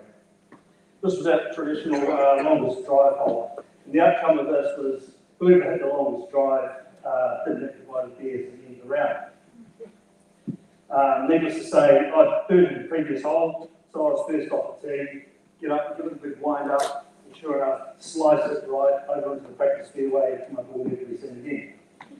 Jay steps up the tee and gives it an almighty wind up and smashes it and smokes it straight down the fairway. Beautiful shot, it's going to be hard to beat. Then there was Gentleman John, who glides beautifully and gracefully up to the tee. Johnny had the most wonderful left-handed swing you've ever seen.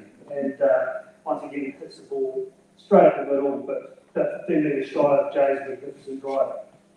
Then there's Tom Brody, who's been talking it up the whole day about how he's going to win the longest drive. And you know what Tom is like that. Tom gets up and absolutely hammers it, hooks it to the left into the pine trees, rattles around, and the ball splits back at Tom's feet. We all find that quite funny. And once again, Tom's right, mate, there's going to be a bit of creative license here. So anyway, down the fairway we walk.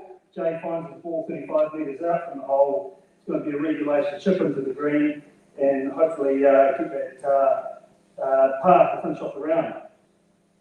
Jay, and this is where Jay's experience as an earth mover comes into play. Because it was a pretty easy shot. Jay lines it up, chunks it, big chunk of earth out of the ground, straight into the bunker. And by that stage, we'd already got to the green anyway, so we were waiting for Jay to play out of the bunker to get up. So we're there waiting, and then all of a sudden, this big plume of dust and sand comes up, but no ball.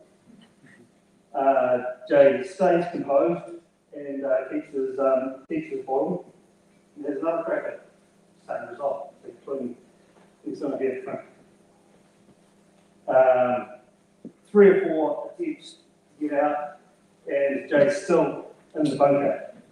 He then absolutely winds up and gives it a good old frustrated hit, only to chunk the ball and fire it across the green into the bunker on the other side. Unfortunately, Jay, mate, there's probably a bunker that you couldn't get out of, and I'm really sorry that you're not around to play golf with him anymore, mate, because we really loved our times playing golf and share a lot of laughs and talk a lot about life, and guess what?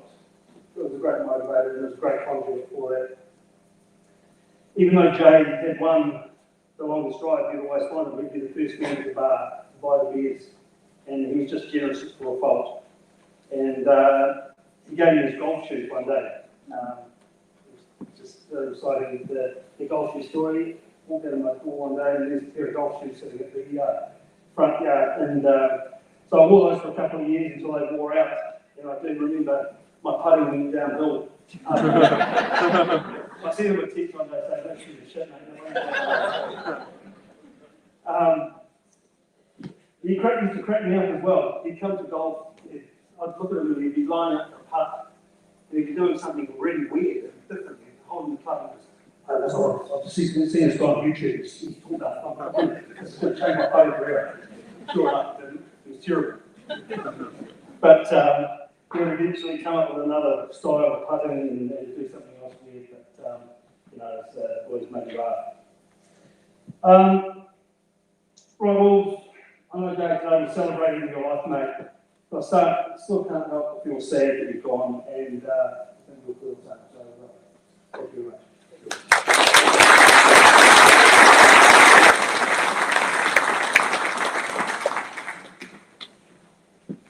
Malcolm Jameson is just going to finish, he's the last speaker, and I'm just going to finish with a short poem, and then we're going to sing the final song, I Am Sailing by Rod Stewart.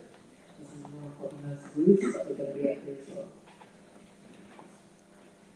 I wasn't expecting to do this, but it's important to relate to friends. Memorials are great. We all get to hear the love and joy that Jay brought to me. I'm only sorry he's not here to hear all the tributes. I hope he's upstairs listening. I've known Jay since we were 5 together growing up in Mary Bay side by side. The houses were right next door. We lived at each other's houses and were great friends, and the parents were quite spectacular. You've heard about how wonderful John and Gloria were as people.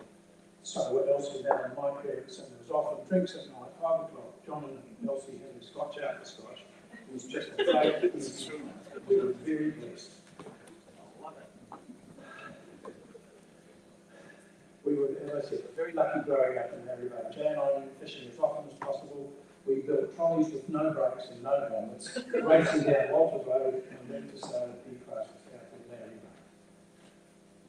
I don't think I work in the motor industry and I've met many hundreds of people and I speak to big groups of 150 people at a time at a vehicle launch or something like that. This is a little more awkward because it's personal. But I'd like to tell you, I have never met anybody who had such an easy smile as Jay. You could walk into a room, he had seen you for ages, he'd light up like a Christmas tree. He just had a heart of gold that point. Later in life, I got Jay a job on the oil rigs. I was working on the oil rigs. I lost the end and I thought, well, you can come and join us, mate, because he's been working, as mentioned, at the THC hotels as a chef, and he was very, very good at it. So when he started on the oil rigs in the kitchen, he got sick of that little crap. He didn't like that. He wanted to come outside of the deck and work with me as a rigger. The rig, as mentioned, was owned by Hunt Petroleum and it was full of Americans, and they were tough on us Kiwis. I started with long hair in those days. Funny, I know. And the Americans gave us grief. Jay loved it, often because, and you talked about Jay's work history, perhaps not very good. We would be down on deck working at night in the hay, and everyone would turn around, where's Jay? Couldn't find him. He's upstairs talking to the Americans, asking questions, finding out things, and that's his business. I think that's really where he first got his love of USA. He wanted to be there and spend time there. He got on with those people like none of us could. Okay. The rig we were on was first of all off Taranaki, and it was 200 miles south of Bluff in the winter. And it's rough and it's very cold. And we would fly in on a big one of those Sikorsky helicopters wearing our big red survival suits, and we were cheering the day this thing landed on the thing because we didn't think we'd get off and we'd be stuck on there for another couple of weeks. We got off the rig, landed in Invercargill, and plane didn't leave till 5 o'clock that night from Invercargill to Wellington. One of the guys said, come on round to my place, have a few beers and we'll get you in the airport. Well, by 10:30 that morning, Jay said half a dozen beers, and I can still see him dancing to Steely Dan, full noise, and the rest of us just fell apart laughing. He was priceless. I'd like you to ask me later on, after I had a couple of drinks, how come it took us 3 days to get out of Invercargill? True story. Joe, it's mentioned one of the other things I was going to talk about today, is sexual folklore. You mentioned Joe's first day at school. John and Gloria, as you know, some of the best parents and best people on the planet you'd ever want to meet. Joe's all beautifully dressed in his new blazer, beautiful school uniform, a cap too big because they didn't want him to grow into it too fast. It was going to last many years. Big breakfast. Joe, eat all this. Keep going, mate. You need a lot of food to get through the first day. Eat these baked beans. Get on with it. So they fill him up. John drives him round to, ironically, this college, right there on the steps. And the new boys all had to meet the headmaster. And sure enough, Joe's standing there getting a bit nervous. John, quick as a flash, realised what was going to happen, pulled his cap off, Joe filled it up, and the rest went over the headmaster's shoes. And as has been mentioned, Joe's schooling went downhill every day.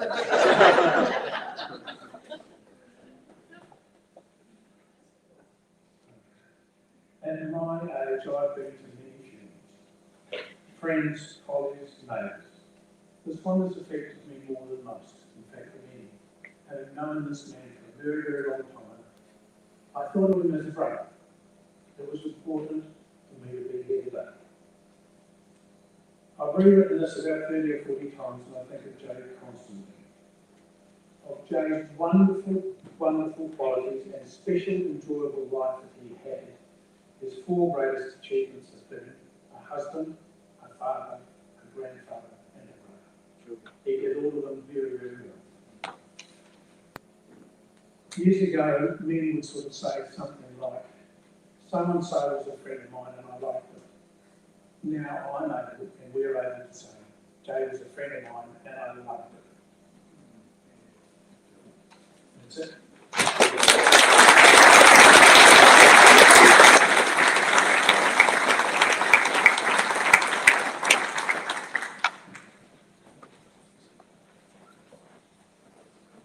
Thanks so much, everyone.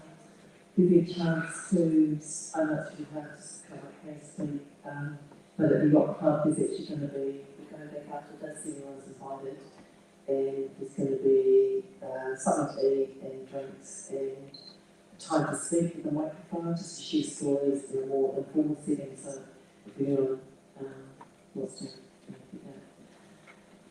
I'm just going to finish with my favourite poem. Everyone knows I used to kind of do funeral work. This is a poem that, when I first heard it, it just so resonated with me. And it kind of sums up Jay. A lot of people will know it and we've heard it at funerals, but I'm going to tell it. It's called The Dash by Linda Ellis. The read of a man who stood to speak at the funeral of a friend. He referred to the dates on the tombstone from the beginning to the end. He noted that first came the day of birth and spoke the following date with tears, but he said what mattered most of all was the dash between the years. For that dash represents all the time that is spent alive on earth, and that only those who love them know what that little line was worth. For it matters not how much we own, the cars, the house, the cash. What matters is how we live in love and how we spend our dash. So think about this long and hard. How do you change? We never know how much time is left that can still be rearranged. If we could just slow down enough to consider what's true and real, and always try to understand the way other people feel, and be less quick to anger and show appreciation more, and love the people in our lives like we've never loved before. If we treat each other with respect and more often with a smile, remembering that the special dash might only last a little while. So when your eulogy is being read with your life's actions to rehash, would you be proud of the things they say about how you spent your dash? And I think we all agree with Jay spent his dash pretty wisely. So thank you, everybody. I'm just going to run through the thank yous, and then we're going to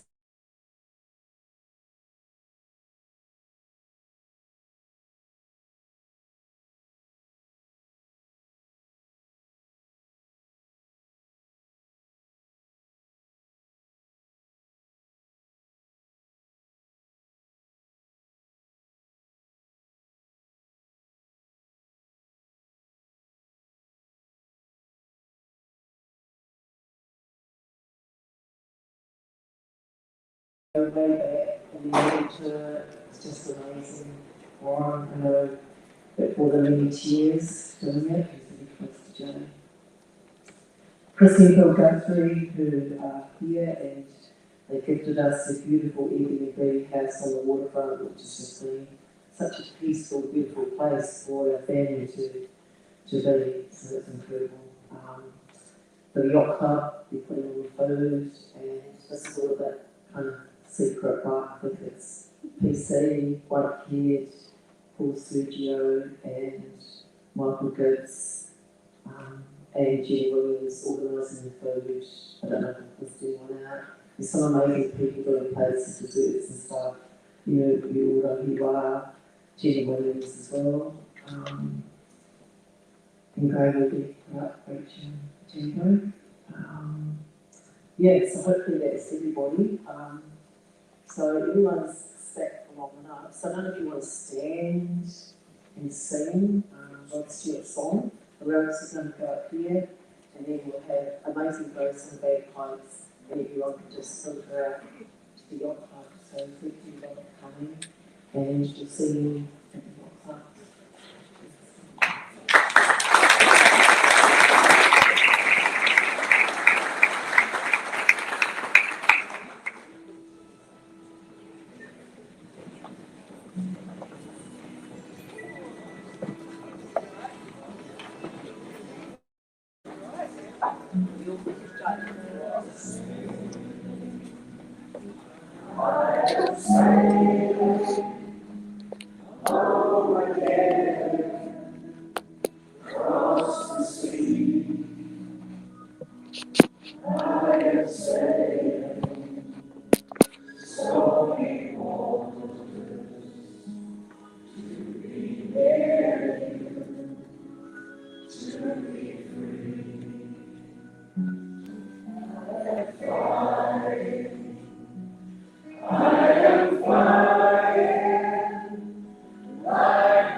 Thanks, Matt. Appreciate it.